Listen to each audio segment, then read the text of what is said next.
Bismillahirrahmanirrahim. Assalamualaikum warahmatullahi wabarakatuh. Innalhamdalillah wa syukru ala nikmatillah wa salatu wassalamu ala rasulillah amma ba'd. Alhamdulillahirabbil alamin. Siswa-siswi kelas 12 yang dirahmati Allah, kita kembali lagi bertemu dalam pembelajaran geografi. Kali ini pertemuan kelima dan kita masih membahas bab yang sama, yaitu mengenai negara maju dan negara berkembang. Mari bersama-sama sebelum mengawali pembelajaran kita pada hari ini, kita berdoa dan memohon Allah mudahkan kita dalam belajar dan Allah jauhkan kita dari segala macam bahaya. Ala harinah wa likulli niyatin sholihah wa ila hadratin Nabi Mustafa Rasulullah sallallahu alaihi wasallam. Al-Fatihah. A'udzu billahi minasyaitonir rajim. Bismillahirrahmanirrahim. Alhamdulillahirabbil alamin. Arrahmanir rahim. Maliki yaumiddin. Iyyaka na'budu wa iyyaka nasta'in. Ihdinas siratal mustaqim. Siratal ladzina an'amta 'alaihim ghairil maghdubi 'alaihim waladdallin. Amin. Kita lanjutkan pada part terakhir atau pembahasan terakhir pada bab kelima ini, yaitu mengenai strategi pembangunan Indonesia untuk menjadi negara maju. Pada pertemuan-pertemuan yang lalu kita membahas mengenai apa negara maju, apa negara berkembang, apa karakteristik negara maju, apa karakteristik negara berkembang, dan Indonesia masuk ke dalam negara berkembang. Dan pada bagian terakhir ini, yaitu kita membahas mengenai bagaimana strategi pembangunan Indonesia untuk menjadi negara maju. Indonesia yang mandiri, maju, adil, dan makmur merupakan visi pembangunan nasional tahun 2005-2025, yaitu visi 20 tahun ya.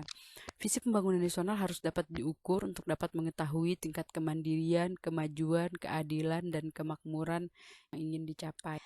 Apa sih mandiri? Dalam hal ini bangsa mandiri adalah bangsa yang mampu mewujudkan kehidupan sejajar dan sederajat dengan bangsa lain yang telah maju dengan mengandalkan pada kemampuan dan kekuatan sendiri.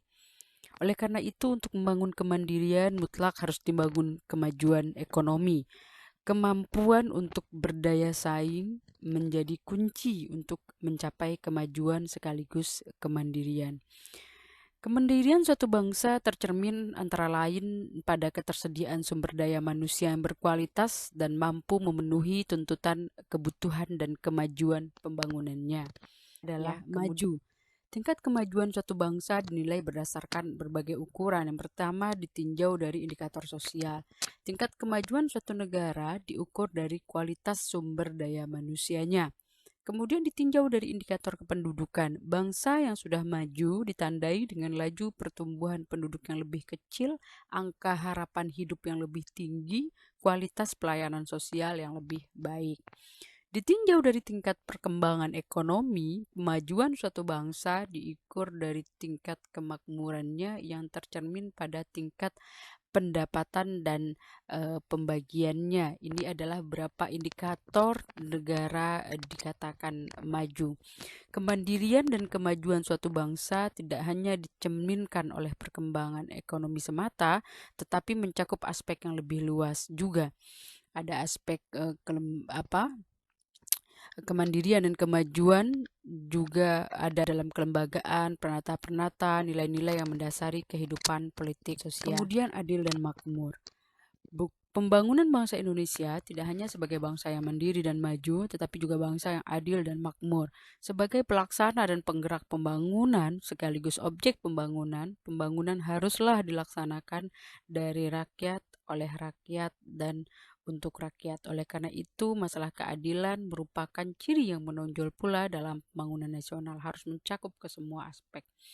Keadilan dan kemakmuran harus tercermin pada semua aspek kehidupan. Semua rakyat mempunyai kesempatan yang sama dalam meningkatkan taraf kehidupannya. Kemudian ada 8 visi pembangunan nasional. Yang pertama, mewujudkan masyarakat berakhlak mulia, bermoral, beretika, berbudaya, beradab, berdasarkan falsafah Pancasila.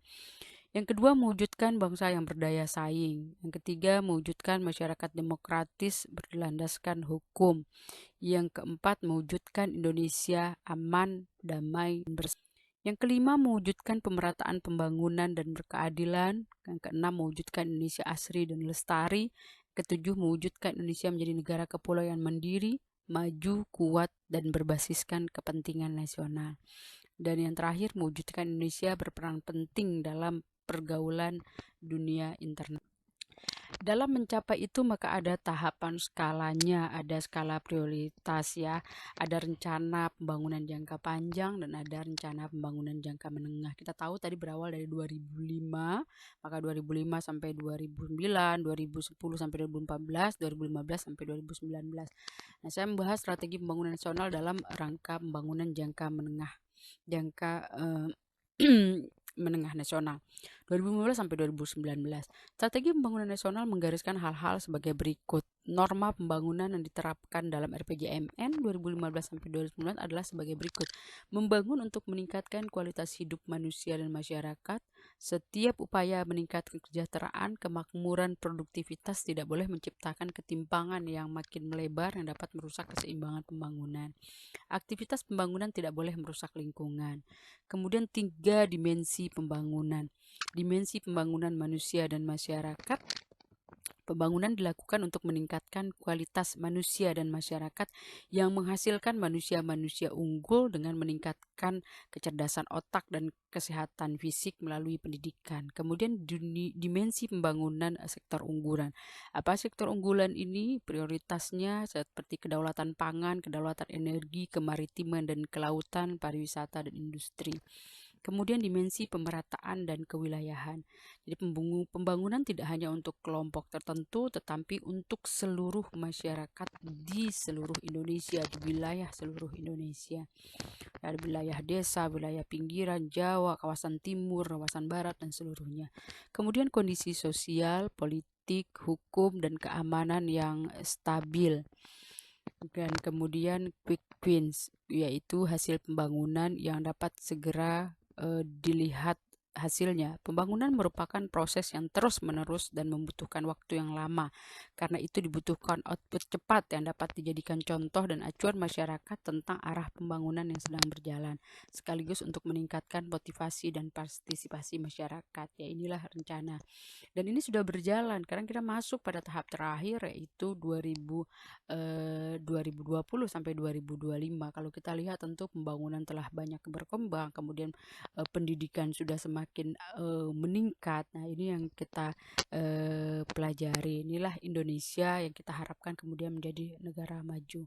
Mungkin pertemuan kita hari ini adalah bab ini adalah pembahasan terakhir pada bab ini. Mudah-mudahan dari semua bab bisa dipahami dan bisa dimengerti. Mari kita akhiri pembelajaran hari ini dengan bacaan alhamdulillah dan doa kafaratul majelis. Subhanakallahumma wabihamdika asyhadu an la ilaha illa anta astaghfiruka wa atubu ilaik. Assalamualaikum warahmatullahi wabarakatuh.